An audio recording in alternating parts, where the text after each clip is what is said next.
Kapolri Jenderal Listio Sigit Prabowo menyinggung soal lemahnya pelayanan kepolisian saat masyarakat membuat pengaduan. Ia lantas meminta agar anggotanya melayani laporan masyarakat dengan benar. Jenderal Sigit mengaku tak mau lagi melihat anggotanya justru marah saat menerima aduan.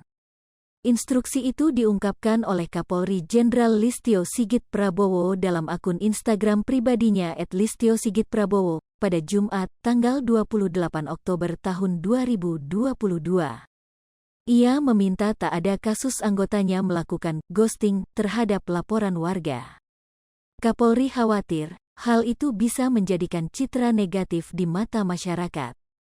Ditelepon, teleponnya direject, ditelepon, diangkat, kita marah-marah. Kesan pelapor terhadap kita menjadi semakin negatif. Jadi kalau bahasa gaulnya itu jangan ghosting, kata Sigit. Para anggotanya diminta menjawab segala pertanyaan yang diajukan oleh masyarakat secara transparan. Nantinya, hal itu menjadi bukti dari kesungguhan anggota dalam menangani laporan dari masyarakat. Menunjukkan kesungguhan dalam memberikan pelayanan harus bisa dijelaskan secara transparan dan rasional, dan memenuhi logika publik. Ini yang harus rekan-rekan lakukan. Karena dari keempat strategi tersebut, maka yang berkorelasi terhadap peningkatan kepercayaan publik adalah procedural justice, jelas Sigit. Sigit menilai bahwa tindakan yang wajar apabila masyarakat kerap menghubungi penyidik. Hal itu bertujuan untuk menanyakan perkembangan setiap laporan maupun pengaduan yang telah dilayangkan. Ia lantas menyinggung soal kabar adanya tebang pilih terkait laporan yang ditangani pihak kepolisian.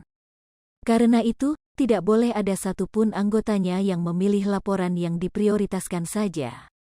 Apabila dalam menangani kasus ada kesulitan, ia meminta agar anggotanya berterus terang terhadap pelapor. Nantinya, masyarakat diharapkan dapat memahami terkait kendala yang dihadapi anggotanya. Termasuk prosedur-prosedur yang harus dilakukan masyarakat saat hendak membuat laporan.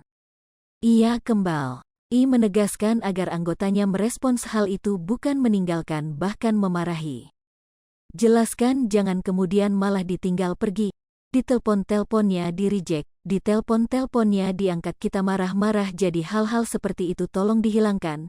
Jadi biasakan untuk rekan-rekan jangan menghindar dari hal-hal tersebut, tukasnya.